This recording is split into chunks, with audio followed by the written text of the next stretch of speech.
ادا ادا اب بعد میں بھی لوں گا ادا کر میں بعد میں بھی لوں گا آدھا میں بھی لوں گا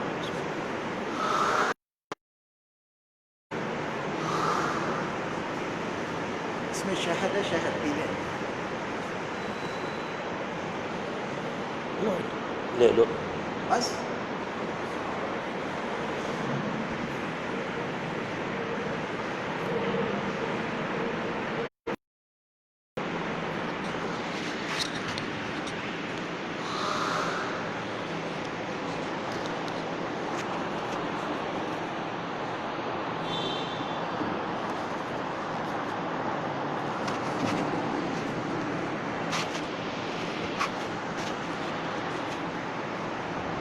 الحمد لله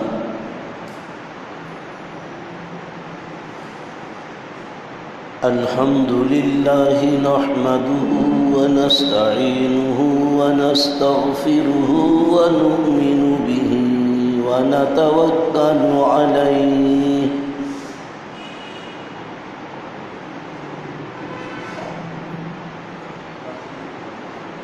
ونعوذ بالله من شرور أنفسنا ومن سيئات أعمالنا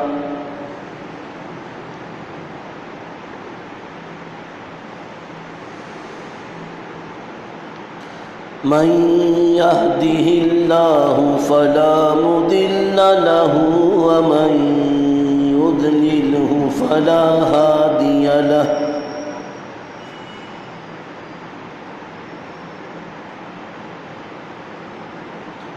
ونشهد أن لا إله إلا الله وحده لا شريك له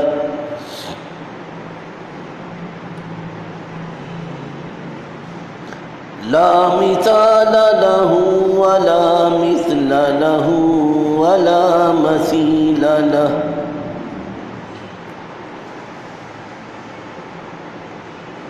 لا ضد له ولا ند له ولا كفو له ولا حد له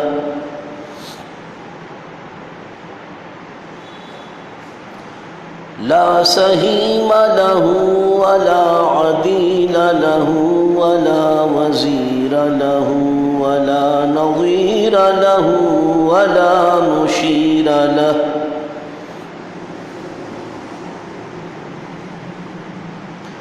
ونشهد أن سيدنا ومولانا محمدًا عبده ورسوله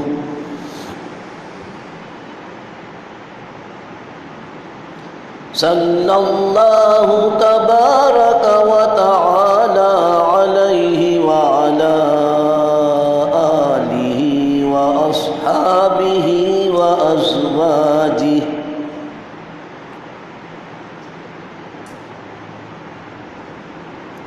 وأهل بيته وذرياته وأحبائه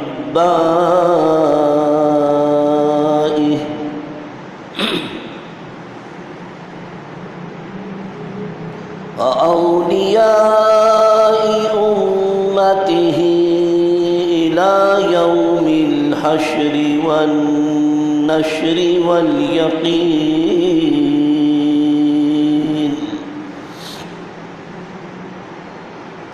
وبارك وسلم تسليما كثيرا كثيرا إلى يوم الدين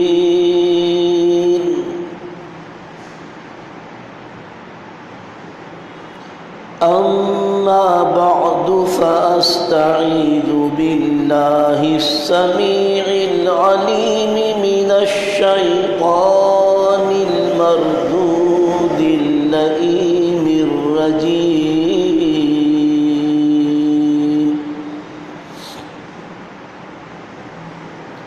بسم الله الرحمن الرحيم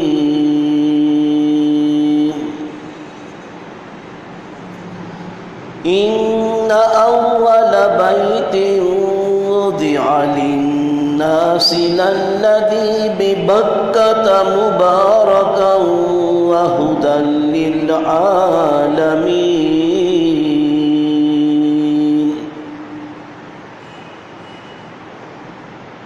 فيه آيات بينات مقام إبراهيم ومن دخله كان آمنا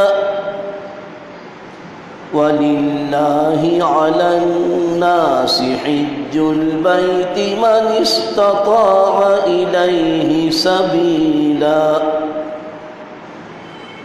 ومن كفر فإن الله غني عن العالمين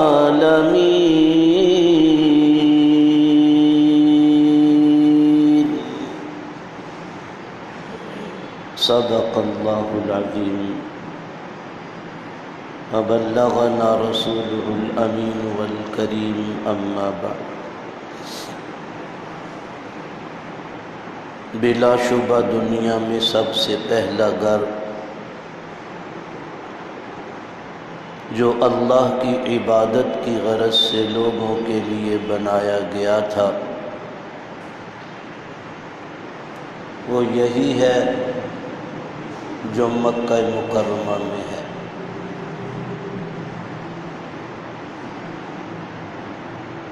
یہ گھر بہت بابرکت ہے اور پوری دنیا کے بسنے والے انسانوں کے لیے مرکز ہدایت ہے۔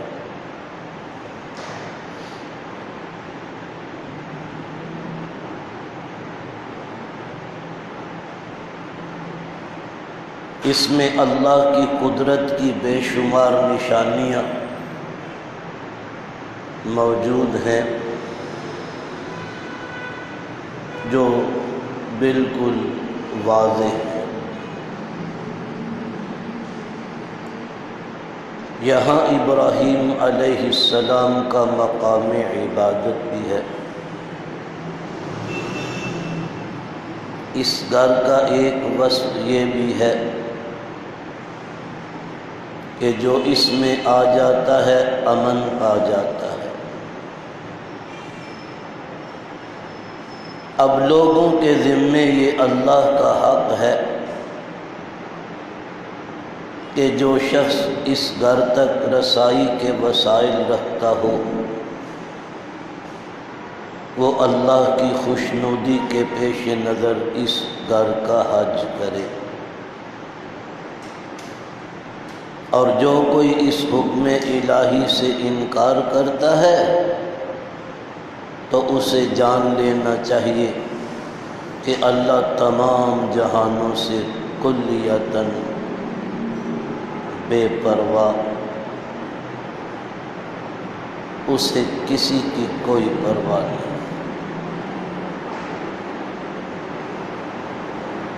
بزرگان محترم، برادران عزیزم،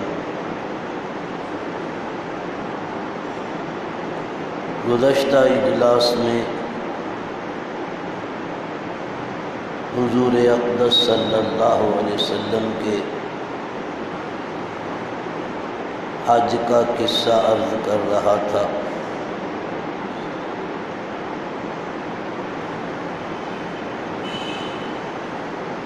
کہ نبی علیہ السلام قربان گاہ میں اپنے کتنے اونٹ ذبح کرتے ہیں؟ 100 اونٹ۔ 63 کو اپنے دستہائے مبارک سے نحر فرمایا اور باقی ماندہ صحابہ رضی اللہ عنہم اجمعین نے آپ کی جانب سے قربان کی۔ یہ قربانی کیا ہے؟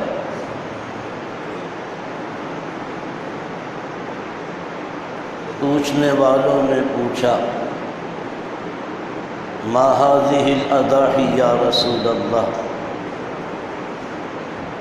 اے اللہ کے رسول یہ جو ہم قربانیاں کرتے ہیں یہ کیا ہے؟ فرمایا سنت ابیکم ابراہیم، تمہارے ابا ابراہیم علیہ السلام کی سنت ہے۔ پوچھنے والے پوچھتے ہیں ما فائدتھا یا رسول اللہ، اس سے کیا ملے گا؟ فرمایا بکل شعر حسنہ، ہر جانور کے بال کے بدلے میں نیکی۔ پوچھا گیا جو ہم مصوف، وہ جانور جن کے بدن پر بال نہیں بلکہ اون ہے، جیسے دمبا اور برا اور مینڈا وغیرہ، فرمایا اون کے ایک ایک ریشے کے بدلے میں اللہ کے ہاں ایک ایک نیکی۔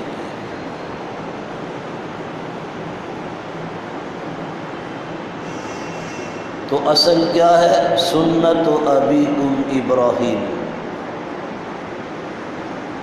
قرآن حکیم میں جہاں یہ واقعہ خود رب العالمین بیان فرماتے ہیں تو وہاں یہ بھی ارشاد والا شان ہے ترکنا علیہ فی الآخرین، ہم نے اس مبارک عمل کو قیامت تک آنے والوں میں باقی چھوڑ دیا ہے۔ اب دیکھیں اس واقعہ کو یہودی بھی بیان کرتے ہیں، عیسائی بھی بیان کرتے ہیں، مسلمان بھی بیان کرتے ہیں کہ ابراہیم علیہ السلام نے اپنے بیٹے کی قربانی اللہ کے حضور میں پیش کی، سب بیان کرتے ہیں، لیکن اس سنت کو بطور یادگار کون دہراتا ہے؟ صرف اہل اسلام۔ اللہ کہتے ہیں ترکنا علیہ فی الآخرین، ہم نے اس مبارک عمل کو آخرت تک آنے والوں میں باقی چھوڑ دیا۔ اللہ رب العالمین کا انتظام ہے، اس کا پروگرام ہے۔ جو سچے ابراہیمی ہیں وہ یہ سنت ادا کریں۔ دنیا کی ہر قوم اپنی نسبت ابراہیم علیہ السلام سے جوڑتی ہے۔ یہودی کہتے ہیں ہم ابراہیمی ہیں کیونکہ وہ ان کی اولاد میں ہیں۔ عیسائی کہتے ہیں ہم ابراہیمی ہیں، وہ بنی اسرائیل، کیونکہ ان کے پیغمبر عیسیٰ علیہ السلام بنی اسرائیل کے سب سے آخری پیغمبر ہیں، ان کے بعد صرف حضور اقدس صلی اللہ علیہ وسلم تشریف لائے، وہ بھی خود کو ابراہیمی کہتے ہیں۔ عرب کے مشرکین چونکہ یہ بھی اسماعیل علیہ السلام کی اولاد ہیں، یہ بھی اپنے آپ کو ابراہیمی، انڈیا کے براہمن کا معنی ہے ابراہیمی، ہیں وہ تھوڑے لیکن وہ اپنے آپ کو سارے ہندوؤں میں معزز سمجھتے ہیں کیونکہ ہم ابراہیمی ہیں۔ ہوں گے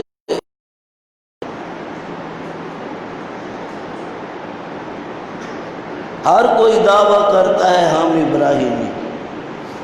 اللہ تعالیٰ نے قرآن پاک میں نازل کیا ان اول الناس بابراہیم للذی،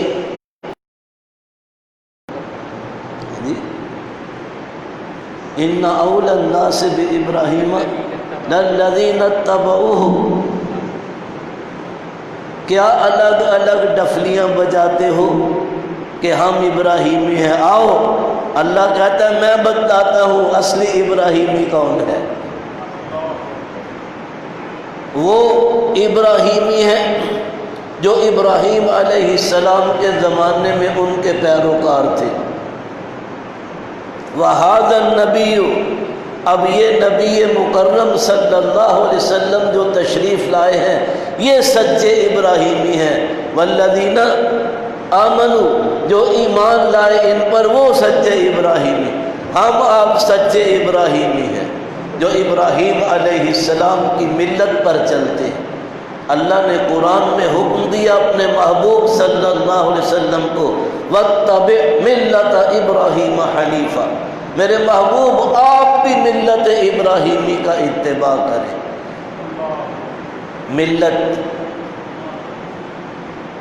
ملت کہتے ہیں کام کرنے کا طریقہ۔ ایک ہوتی ہے شریعت، ایک ہوتی ہے ملت۔ شریعت میں احکام ہوتے ہیں، عین ممکن ہے کہ ایک نبی کی شریعت سے دوسرے نبی کی شریعت کے کچھ احکام مختلف ہوں، لیکن عمل کرنے کا طریقہ وہ ملت کہلاتا ہے۔ عربوں میں جاہلیت کے باوجود بہت سے ملت ابراہیمی کے آثار باقی رہ گئے تھے۔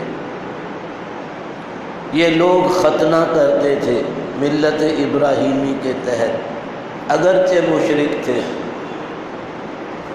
احرام باندھنے کا طریقہ عین ملت ابراہیمی کے مطابق، طواف ملت ابراہیمی کے مطابق، اسی طرح صفا مروہ میں سعی، یہ بہت سی چیزیں ملت ابراہیمی کے مطابق، یہاں تک کہ بغلوں کے بال، زیر ناف بال اتارنا کھینچنا، یہ بھی ملت ابراہیمی کے مطابق۔ بہت سی چیزیں تھیں جو ملت ابراہیمی کے مطابق عربوں میں موجود تھیں۔ داڑھی رکھتے تھے ملت ابراہیمی کے مطابق۔ اس سب کے باوجود جو ان میں کچھ رذائل اور خرافات آ گئی تھی وہ ہے شرک۔ بتوں کی پوجا کرتے، بیٹیوں کو زندہ درگور کر دیتے، جوا کھیلتے، شراب پیتے، زنا کرتے، کئی قسم کے غلط کام کرتے تھے۔ ان جرائم کے باوجود بہت سے ملت ابراہیمی کے آثار ان میں ابھی باقی تھے۔ تو جب سب نے اپنا اپنا دعویٰ کیا، اللہ نے کہا صحیح ابراہیمی وہ ہے جو ابراہیم کے طریقے اور مسلک پر چلتا ہے، وہ ابراہیم۔ ایک وہ لوگ تھے جو ان کے تابع فرمان تھے، ان کے پیروکار تھے، یا آج یہ نبی محمد صلی اللہ علیہ وسلم یہ سچے ابراہیمی ہیں، اور پھر اس نبی کے ماننے والے، محمد الرسول اللہ کے ماننے والے، اللہ فرماتے ہیں یہ سچے ابراہیمی۔ میں یہ عرض کر رہا تھا کہ یہودی بھی بیان کرتے ہیں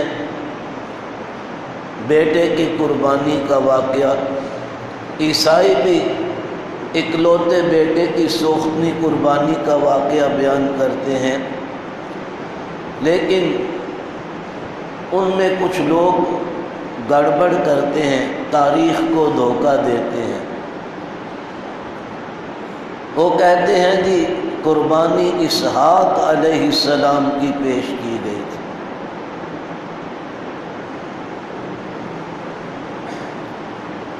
یہ بائبل ہی کا بیان ہے، اور بائبل ہی میں یہ بھی ہے کہ ابراہیم نے اپنے اکلوتے بیٹے کی سوختنی قربانی پیش کی۔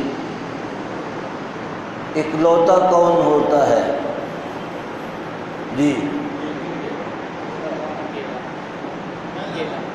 اکیلا، جس کا دوسرا کوئی بھائی موجود نہ ہو اسے اکلوتا کہتے ہیں۔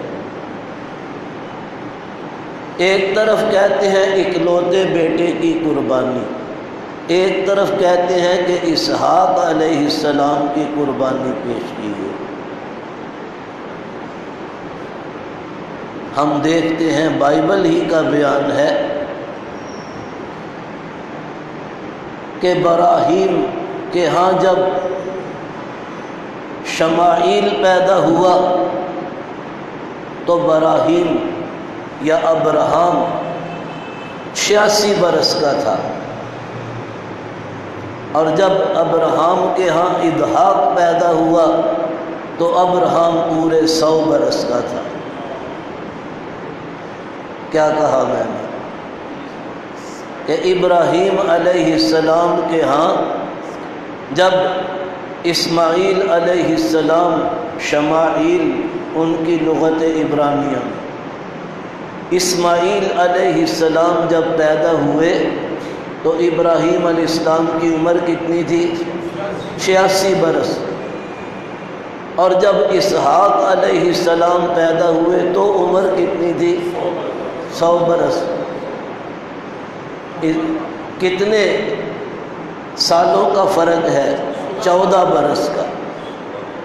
اس کا مطلب یہ ہے کہ اکلوتا تب تک اسماعیل ہی تھا جب تک اسحاق ابھی پیدا نہیں ہوئے۔ اگر اسحاق کی قربانی ہوتی تو اکلوتا نہیں، 14 برس بڑا اس کا بھائی موجود ہے، پھر تو اکلوتا نہ رہا۔ اس طرح بائبل میں گڑبڑ کرنے والی تورات میں پیدائش کے ابواب میں آتا ہے، گڑبڑ پکڑی جاتی ہے جب تضاد بیانیاں آتی ہیں کتاب میں، تو یہاں اکیلا اور اکلوتا صرف اسماعیل علیہ السلام۔ قرآن کا بیان کیا ہے؟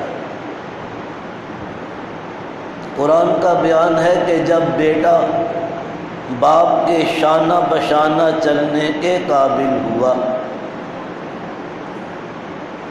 حتیٰ اذا بلغ معہ السعی، یہ واقعہ تھوڑا پیچھے سے شروع کریں تاکہ پوری بات کی سمجھ آئے۔ معلوم ہے جب وقت کی طاغوتی طاقت نمرود نے منجنیق میں ڈال کر آگ میں پھینکا تھا ابراہیم علیہ السلام کو، ان کم بختوں نے کپڑے بھی اتار لیے اور ہاتھ پیر رسیوں سے باندھ کر منجنیق میں ڈال کر پھینکا تھا۔ آگ نے وہ رسیاں بھی جلا دی جن سے باندھا گیا، پر مجال ہے کہ ان کے بدن کا ایک بال تک جلائے۔ قلنا یا نار کونی بردن، ایک، اور سلامن علی ابراہیم، دو۔ ایک حکم ہے یا نار کونی بردن، دوسرا حکم ہے سلامن علی ابراہیم۔ ہم نے کہا اریو آگ ٹھنڈی ہو جا،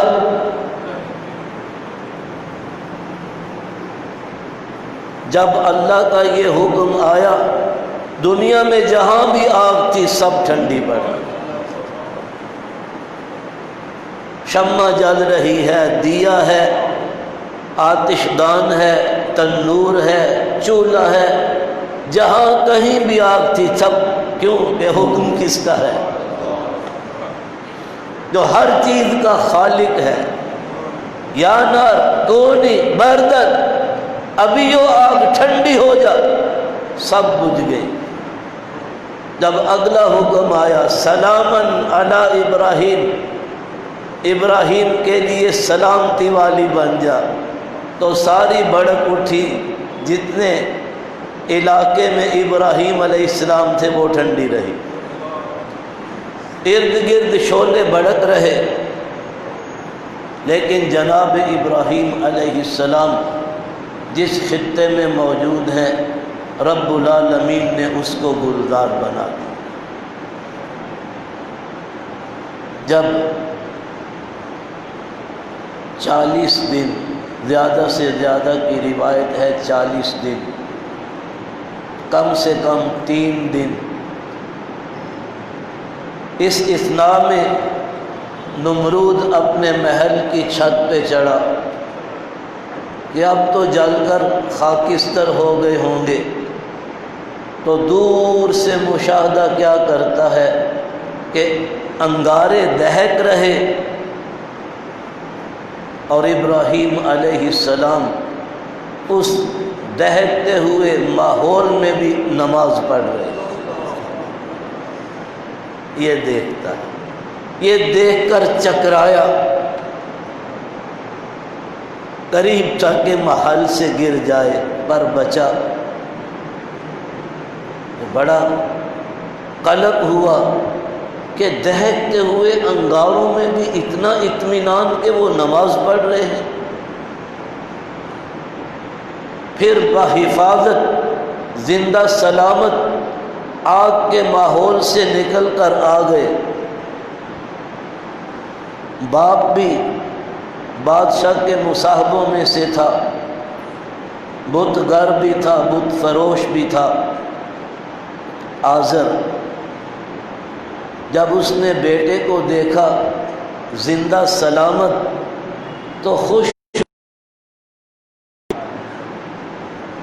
ہوا اور بے ساختہ اس کی زبان سے نکلا، نعم الرب ربک یا ابراہیم، ابراہیم کیا کہنے تیرے رب کے، بڑا ہی اچھا ہے جس نے تجھے بچا لیا۔ کہا پھر دیکھو میرا رب ہر چیز پر قادر ہے، یہ سب گروندے ہیں شرک کے جو تم نے اپنے ہاتھوں گڑھ رکھے ہیں، اور اپنے ہی ہاتھوں سے گڑھے ہوئے بتوں کے آگے پھر تم سجدہ ریز ہوتے ہو، جھکتے ہو، یہ سب شرک ہے۔ باپ پھر بگڑ گیا۔ اس پر اس نے کہا نکل جا، میری نظروں سے دور ہو جا، وَاہْجُرْنِی مَلِیًّا، سورہ مریم میں آتا ہے، نکل جا۔ ابراہیم علیہ السلام نکلے اپنی اہلیہ کو لے کر۔ کیا نام تھا اہلیہ کا؟ جی سیدہ سارہ رضی اللہ عنہا لے کر نکلے۔ ایک بانجا یا بھتیجا، کچھ علماء نے لکھا ہے بانجا، کچھ نے لکھا ہے بھتیجا، لوط علیہ السلام، وہ ساتھ تھے۔ جب چل دیے باپ نے کہا رے ٹھہر، کہاں جائے گا؟ گھر سے تو چلا نکلا، جائے گا کہاں؟ قرآن پاک میں جواب ہے انی ذاہب الی ربی سیہدین، مجھے خود معلوم نہیں مجھے کہاں جانا، جہاں میرا رب مجھے لے جائے گا وہاں جاؤں گا، میرا اللہ خود میری رہنمائی کرے گا کہ مجھے کہاں جانا۔ نکل گئے۔ دوران سفر جب شدت سے احساس ہوا اپنے اکیلے پن کا، تو اللہ سے مانگا رب ہب لی من الصالحین، اے میرے رب مجھے بھی کوئی صالح بیٹا عطا فرما۔ کیا مانگا؟ میرا بیٹا نہیں مانگا، صالح بیٹا مانگا۔ فبشرناہ بغلام حلیم، ہم نے ایک بردبار بیٹے کی بشارت سنا دی، دیں گے، لیکن فٹافٹ نہیں، کئی برسوں کے بعد، ابھی نہیں۔ پھر یہاں سے چلے مصر پہنچے، وہاں سے اللہ نے ایک اور اہلیہ دے دی، سیدہ ہاجرہ رضی اللہ عنہا جو شہزادی ہیں، لوگوں نے بڑی کہانیاں بنائیں، خاص کر یہودیوں نے، کہ وہ لونڈی تھی، لونڈی نہیں تھی، بادشاہ کی بیٹی شہزادی ہے۔ ہاں، ایک شہزادی کو اللہ نے آپ کے عقد میں دے دیا، اب کتنی بیویاں ہو گئی، لیکن بیٹا پہلے دوسری بیوی کو ملا، کون؟ اسماعیل علیہ السلام۔ یہ یہاں سے سفر میں نکلے، بہت لمبا سفر ہے ان کا، یوں کہہ سکتے ہیں تقریباً اس وقت میں جو متمدن دنیا تھی اس کا زیادہ اور بیشتر حصہ انہوں نے سفر میں گزارا، اور قدم قدم پر آزمائشیں اور امتحانات ہیں۔ قرآن پاک میں خود رب تعالی شانہ فرماتے ہیں وَإِذِ ابْتَلَىٰ إِبْرَاهِيمَ رَبُّهُ بِكَلِمَاتٍ فَأَتَمَّهُنَّ، اللہ نے ایک دو نہیں کئی باتوں میں اپنے بندے ابراہیم کو آزمایا، لیکن کیا کریں، عجیب کہ ہر بار پورے نمبر لے کر پاس ہوا، ہر بار۔ فَأَتَمَّهُنَّ، ہر امتحان میں 100% نمبر لے کر کامیاب ہوئے۔ یہ ہے جناب ابراہیم علیہ السلام۔ اللہ نے پھر بیٹا دیا،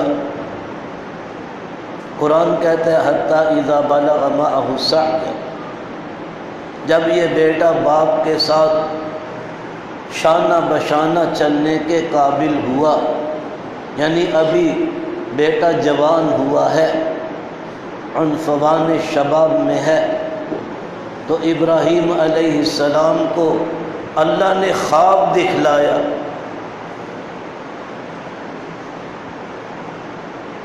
خواب کا ذکر بھی قرآن میں ہے، یا بنی انی اری فی المنام انی اذبحک فانظر ماذا تری، اے پیارے بیٹے خواب میں دیکھتا کیا ہوں کہ میں تجھے ذبح کر رہا ہوں، میں تجھے ذبح کر رہا ہوں، فانظر ماذا تری، کہو تیری کیا رائے ہے، تو کیا کہتا ہے؟ قال یا ابت افعل ما تؤمر، ابا حضور آپ کو جو حکم دیا گیا، حکم قرآن پاک کی اس آیت سے اہل ایمان کا ایک عقیدہ ثابت ہوا کہ انبیاء کا خواب اللہ کی وحی ہوتا ہے، خواب پیغمبر وحی الہی ہے۔ نبی کا خواب کیوں خواب سنا رہے ہیں، انی اری فی المنام، میں نے خواب میں یہ دیکھا ہے، دیکھتا کیا ہوں، انی اذبحک، کہ میں تجھے ذبح کر رہا ہوں، فانظر ماذا تری، کہو کیا خیال ہے تمہارا، کیا رائے ہے۔ اس لیے نہیں پوچھا کہ کہو تمہارا کیا خیال ہے، کہ اگر بیٹا کہے ٹھیک ہے ابا جان آپ ذبح کریں، یا دیکھتے ہیں کیا کہتا ہے، ابا حضور چھوڑو، خواب خیال تو ایسے ہی ہوتے ہیں۔ مانگا کیا تھا، صالح بیٹا، رب حب لی من الصالحین، اس لیے پوچھ رہے ہیں فانظر ماذا تری، معلوم کروں کہ جو مانگا تھا اللہ نے وہی دیا یا کچھ اور دیا، یہ سچ مچ میرا روحانی ثبوت ہے یا صرف جسمانی بیٹا ہے، یہ جانچنے۔ لیکن جواب کیا ملا، سبحان اللہ۔ اقبال رحمہ اللہ تعالی یہاں کیا کہتے ہیں، یہ فیضان نظر تھا یا کہ مکتب کی کرامت تھی، سکھائے کس نے اسماعیل کو آداب فرزند، حجاب اکسیر ہے آوارائے کوئے محبت کو، میری آتش کو بھڑکاتی ہے تیری دیر پیوندی۔ معمولی بات ہے، سکھائے کس نے اسماعیل کو آداب فرزندی، بیٹا ہونے کے آداب، باپ کے سامنے کس ادب کے کرینے کے ساتھ پیش آنا ہے، یہ کس نے سکھایا؟ یہ نظر ابراہیم کا فیضان ہے یا کہ کسی مدرسہ کی کرامت ہے؟ نہیں، یہ فیضان نظر جناب سیدنا ابراہیم علیہ السلام، یہ تربیت، اس مبارک تربیت کا اثر ہے، سیدھی بات ہے۔ صحابہ نے، تابعین نے کتابیں نہیں پڑھی تھیں، صحابہ نے محمد الرسول اللہ کی صحبت سے، آپ کی فیضان نظر مبارک سے جو تعلیم پائی تو اللہ نے ان کو رضی اللہ عنہم ورضوا عنہ کا سرٹیفکیٹ جاری فرما دیا۔ معمولی بات ہے، ایسے ہی نہیں ہو جاتا اللہ کی رضا کا پروانہ جو کسی کو دے دیا جائے۔ حدیث پاک میں آتا ہے، سرکار دو عالم صلی اللہ علیہ وسلم فرماتے ہیں، جب تمام اہل جنت جنت میں چلے جائیں گے تو رب العالمین ان سے پوچھیں گے، حل رضیتم یا اہل الجنہ، ابھی وہ جنت والوں، جنت اور جنت کی نعمتیں مل گئیں، راضی ہو، خوش ہو؟ وہ عرض کریں گے، خدا بندہ کوئی نعمت ایسی نہیں جو یہاں موجود نہ ہو، ہم دل میں کسی نعمت کا خیال لاتے ہیں وہ عنایت کر دی جاتی ہے۔ قرآن پاک میں ہے، وَلَكُمْ فِيهَا مَا تَشْتَهِي أَنفُسُكُمْ وَلَكُمْ فِيهَا مَا تَدَّعُونَ نُزُلًا مِّن غَفُورٍ رَحِيمٍ۔ دل میں خواہش پیدا ہوگی جنت میں، زبان سے بھی کہنے کی ضرورت نہیں، دل میں خواہش پیدا ہوئی کسی چیز کی، وہ نعمت بھی موجود۔ نبی علیہ السلام نے فار ایگزامپل ارشاد فرمایا، خوبصورت پرندے اڑتے جا رہے ہیں، کسی جنتی کے دل میں خیال آیا کہ ان پرندوں کے کباب کھاؤں، وہ خود بخود نیچے اتریں گے، اس کے سامنے خود بخود ذبح ہوں گے، کٹیں گے، کباب تیار ہو کے اس کے دسترخوان کی زینت بنیں گے، کھائے گا، ڈکار لے گا، وہ پھر زندہ ہو کے فضائے جنت میں اڑنے لگیں گے۔ کمٹی کا تو سوال ہی پیدا نہیں ہوتا جنت میں بھائی، کسی چیز کی کوئی کمی نہیں ہوگی۔ آپ کسی درخت کی شاخ سے پھل توڑیں گے، یہ دانہ تمہارے ہاتھ میں آیا، اس جگہ پھر اللہ فوراً ایک دوسرا دانہ لگا دے، کمی نہیں ہوگی جنت، کسی چیز کی کمی۔ وَلَكُمْ فِيهَا مَا تَدَّعُونَ، اور جو مانگو گے منگواؤ گے وہ بھی ملے گا۔ دل میں پیدا ہوئی خواہش وہ بھی عنایت کیا گیا، جو زبان سے مانگا تو منہ مانگی مراد بھی ملی، ہر چیز ملے گی۔ تو اللہ پوچھ رہے ہیں، حل رضیتم یا اہل الجنہ، ابھی وہ جنت والوں، جنت کے انعامات ملے، راضی ہو گئے؟ کہیں گے خدا بندہ کوئی نعمت ایسی نہیں، ہم ادھر خواہش دل میں لاتے ہیں، ادھر وہ نعمت حاضر کر دی جاتی ہے، ہم کیوں خوش نہ ہوں؟ اللہ فرمائیں گے ایک آخری درجے کی سب سے آخری نعمت وہ بھی دے دوں؟ کہیں گے ضرور اے ہمارے پروردگار، ضرور عنایت فرما دیں۔ اللہ فرمائیں گے جاؤ، آج پھر میں تم سے راضی ہو گیا، لا اسخط علیکم ابدا، آج کے بعد میں کبھی تم سے ناراض نہیں ہوں گا۔ وہ دل میں جو خدخدہ تھا وہ بھی دور کر دیا کہ ہمارے ابا آدم علیہ السلام جو جنت میں بسائے گئے تھے، ایک صاحب کے اوپر جو ان سے کہا گیا، بھول کر ان سے ایک کام ہوا جس کی پاداش میں لباس سے جنت بھی اتروا لیا، جنت سے ان کو جلا وطن بھی کر دیا اور زمین پر اتار دیا۔ تو جب ہم جنت میں آئے ہیں ہمارے ساتھ بھی کوئی ایسا معاملہ نہ ہو۔ تو اللہ نے اس خدشے کو دور کر دیا، لا اسخط علیکم ابدا، اب میں تم سے کبھی ناراض نہیں ہوں گا، ایسا راضی ہوا۔ یہ بات آپ نے سمجھ لی۔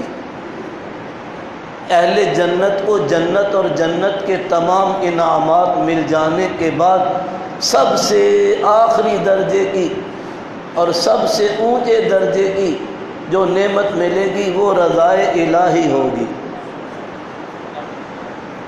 علماء نقطہ آفرینی فرماتے ہیں کہ اللہ رب العالمین کتنے مہربان ہیں صحابہ پر کہ تمام امتوں کے جنتیوں کو جو نعمت جنت اور جنت کے تمام انعامات مل جانے کے بعد دی جائے گی، صحابہ پر اللہ اتنا خوش ہوا وہ نعمت دنیا ہی میں دے دی۔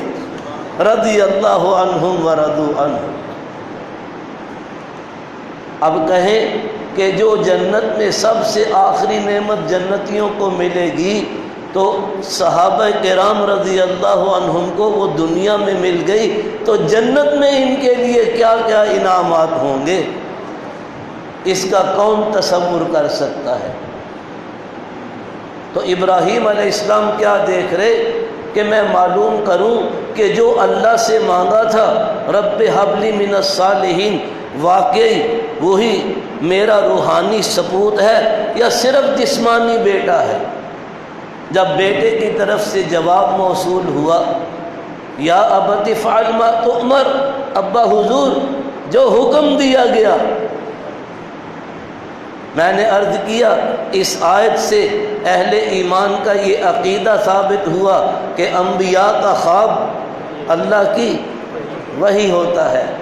اس آیت سے ثابت ہوا کہ اسماعیل علیہ السلام کو اللہ نے یہ فہم عنایت کیا تھا ابراہیم علیہ السلام کے زیر تربیت کہ انہوں نے معلوم کر لیا کہ یہ اللہ کا حکم ہے جو میرا ابا حضور خواب میں دیکھ رہے، جو انہوں نے خواب میں دیکھا یہ حکم، اس لیے فرما رہے جو حکم دیا گیا وہ پورا کریں۔ ہاں رہا میرا معاملہ، ستجدنی انشاءاللہ من الصابرین، مجھے آپ انشاءاللہ جب ذبح کریں گے تو صبر کرنے والا پائیں گے، میں بھی صبر کروں گا۔ صبر معمولی بات نہیں، صبر پر اللہ کی معیت کا وعدہ ہے، ان اللہ مع الصابرین۔ صبر کرنے والوں کے لیے اللہ کی جانب سے مدد کا وعدہ ہے۔ ہاں صابرین کے ساتھ، جب اللہ کسی کے ساتھ ہو جائے سیدھی بات ہے، صابرین کے ساتھ معیت اللہ کا وعدہ ہے، ان اللہ مع الصابرین۔ ستجدنی انشاءاللہ، اللہ نے چاہا تو آپ پائیں گے میں بھی صبر کروں گا۔ چلو اس موقع پر ابلیس نے اپنی چال چلنی شروع کی۔ اسماعیل سے آ کے کہتا ہے معلوم بھی ہے تیرا ابا تجھے کہاں لے جا رہا، ارے یہ جا کر تیرا گلا کاٹ دے گا، مت جائیو۔ انہوں نے اٹھائے کنکر اور مارے، جمرات پہ کنکر مارتے ہو۔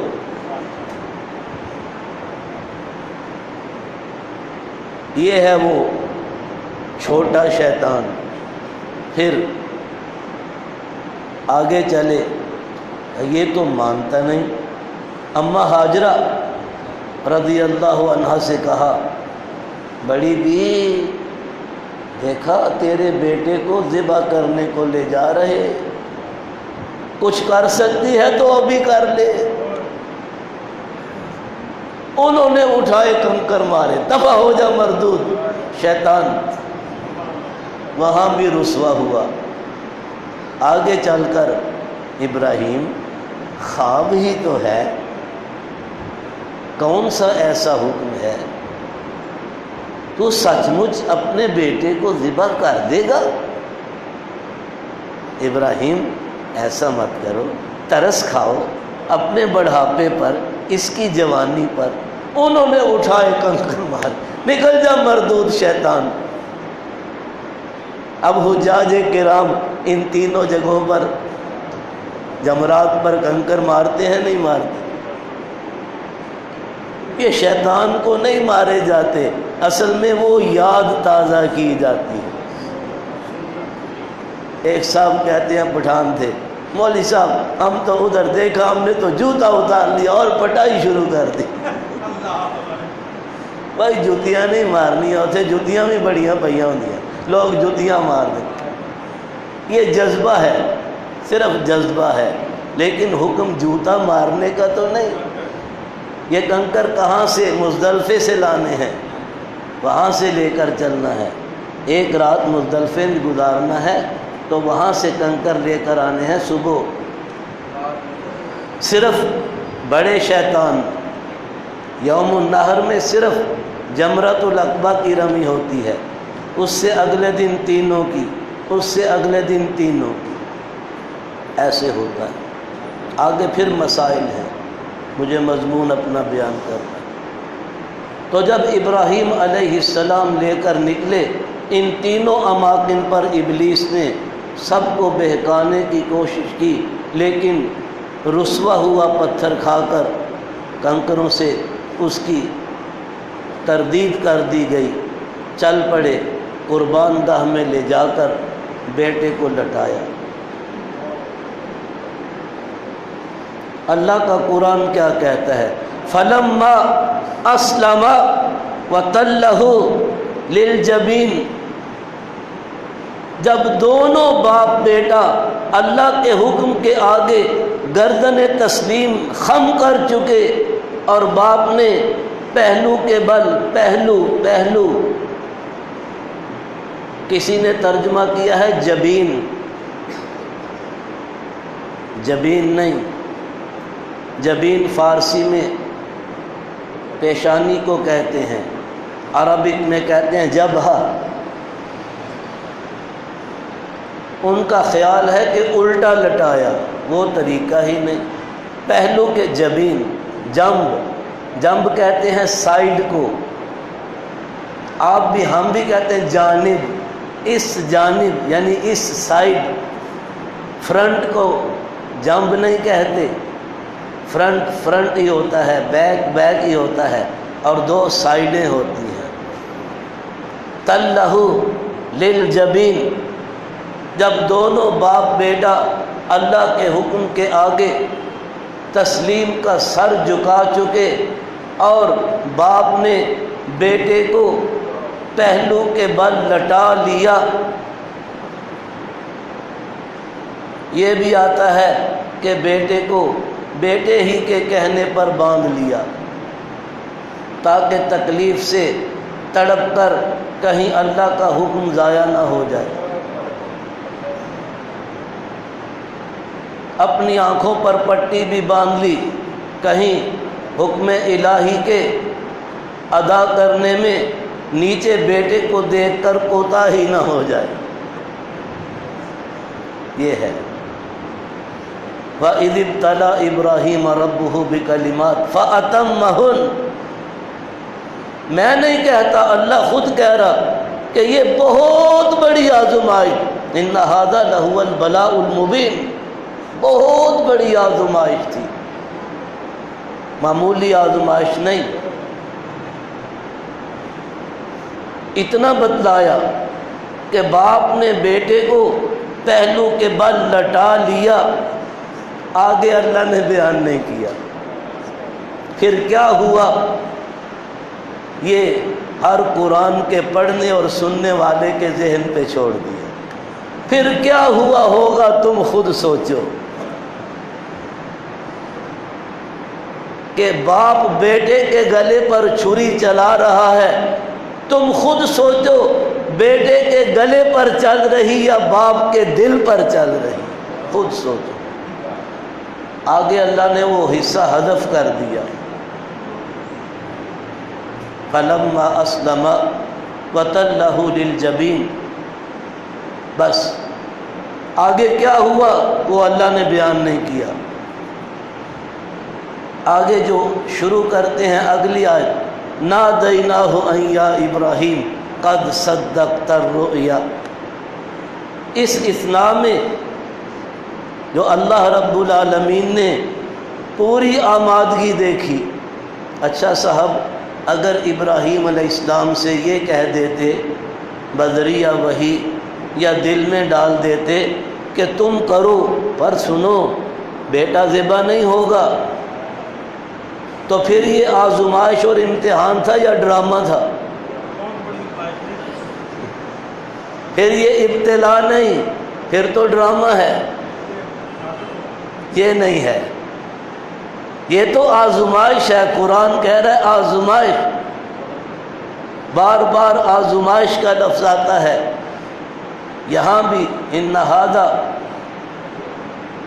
فی ھذا لہو البلاء المبین، اس آزمائش میں، اس عمل میں بہت بڑی آزمائش اور بہت بڑا امتحان تھا۔ آگے بیان نہیں کیا، ہمارے آپ کے ذہن پہ چھوڑا۔ پھر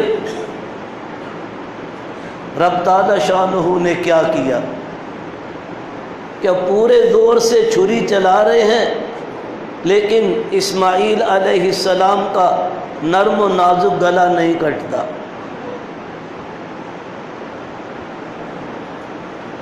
زبان حال سے چھری بھی کہہ رہی، ابراہیم ایک بار خواب میں اللہ نے تجھے دکھایا نہ، حکم دیا ہے، 10 بار مجھے کہا نہیں کاٹنا، نہیں کاٹنا۔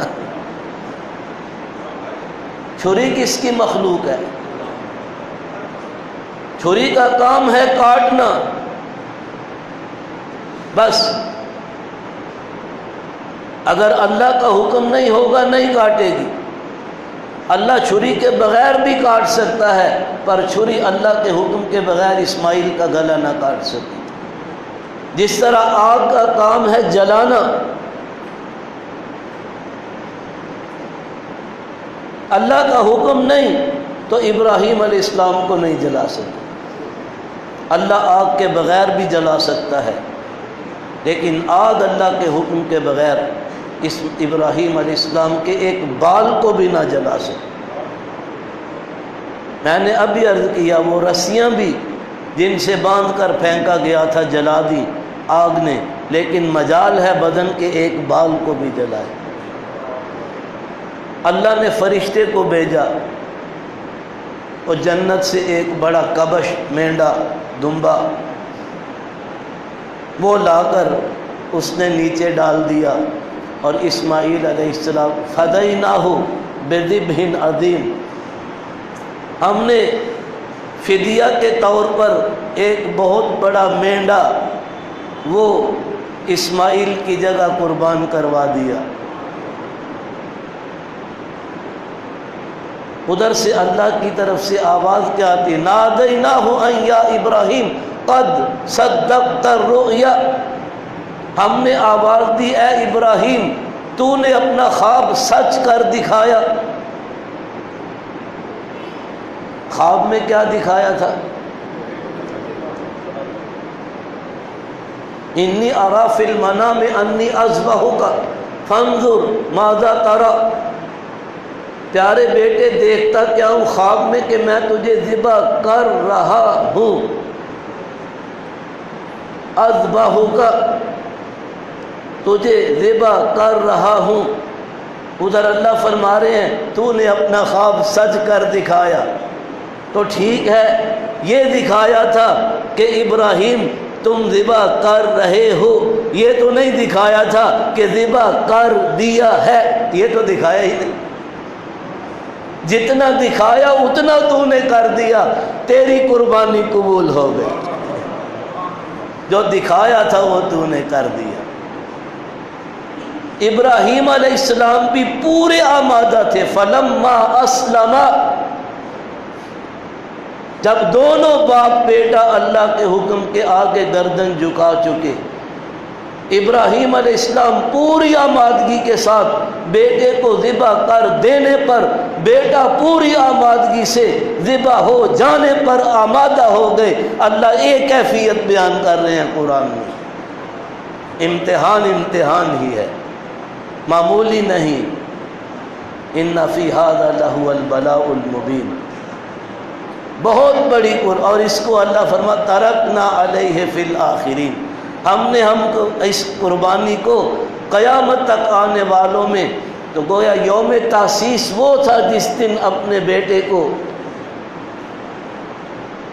بائبل کا بیان بھی سن لیا کہ اکلوتے بیٹے کی سوختنی قربانی کی، اور بائبل ہی کے بیان میں کہ جب ابراہم کے شمائیل پیدا ہوا تو ابراہم کتنے برس کا تھا؟ 86 برس کا، اور جب ابراہم کے اضحاق پیدا ہوا تو ابراہم پورے 100 سال کا تھا۔ اس کا مطلب یہ ہے اکلوتا اسماعیل ہے، اسحاق نہیں۔ یہ تضاد بیانی سے بجائے خود حق واضح ہوتا ہے۔ بائبل میں حوالہ ہمارے ذمہ، بائبل کا مضمون۔ تو میں یہ عرض کر رہا، 3 لوگ بیان کرتے ہیں بڑے تم تراک سے، یہودی، عیسائی، مسلمان۔ ہندوؤں میں بھی کچھ قبائل ہیں، ان کے بھی کچھ اندر ایسے مسلک ہیں جو اس کو بیان کرتے ہیں۔ ابراہیم اور اسماعیل علیہ السلام کے اس قربانی والے واقعہ کو یہودیوں کے علماء بھی بیان کرتے ہیں، عیسائیوں کے بھی کرتے ہیں، مسلمانوں کے بھی کرتے ہیں، لیکن عمل کون کرتا ہے اس سنت پر؟ میں نے مقدمہ میں عرض کیا تھا، جب نبی علیہ السلام سے پوچھا گیا ما هذه الاضاحی یا رسول اللہ، اے اللہ کے رسول یہ قربانیاں کیا ہیں؟ قال سنت ابیکم ابراہیم، ارشاد فرمایا تمہارے ابا ابراہیم کی سنت ہے۔ ما فائدتها یا رسول اللہ، ملے گا کیا؟ قال بكل شعرۃ حسنہ، ایک ایک بال کے بدلے میں ایک ایک نیک لائن ہو چکا۔